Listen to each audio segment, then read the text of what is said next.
Hey guys, നമുക്ക് നല്ലൊരു soybean roast ഉണ്ടാക്കിയാലോ. ആദ്യം സോയാബീൻ നല്ലപോലെ ചൂടുവെള്ളത്തിലിട്ട് നമ്മൾ കഴുകി കട്ട് ചെയ്തെടുക്കുക.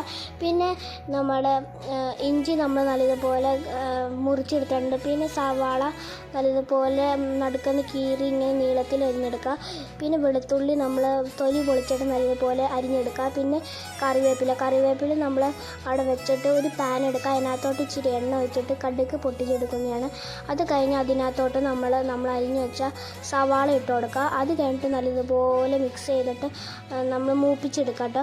അത് കഴിഞ്ഞിട്ട് അതിനകത്തോട്ട് വെളുത്തുള്ളി നമ്മളിങ്ങനെ അരിഞ്ഞിട്ടത് ഇട്ട് കൊടുക്കുക. അത് കഴിഞ്ഞിട്ട് നമ്മൾ ഇഞ്ചി അരിഞ്ഞിട്ട് കൊടുക്കുക.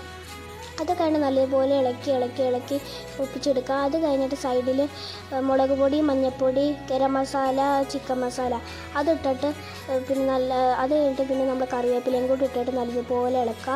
അത് കഴിഞ്ഞിട്ട് ഇച്ചിരി വെള്ളം ഒഴിച്ചിട്ട് നല്ലതുപോലെ ഇളക്കി നമ്മൾ നേരത്തെ കട്ട് ചെയ്ത് മാറ്റിയ സോയാബീൻ നമ്മൾ അതിനകത്തോട്ട് ഇട്ടെടുത്ത് ഇച്ചിരി ഉപ്പും കൂടി ഇട്ട് നല്ലതുപോലെ ഇളക്കി കൊടുക്കുക. പിന്നെ അടച്ചു വെച്ച് നല്ലതുപോലെ വേവിക്കുക. ഇത്രേ ഉള്ളൂ ഗൈസ്. നിങ്ങൾ വീട്ടിലെല്ലാവരും ട്രൈ ചെയ്ത് നോക്കുക. ഇത്രേ ഉള്ളൂ. അടുത്ത വീഡിയോയിൽ കാണാം. ബൈ.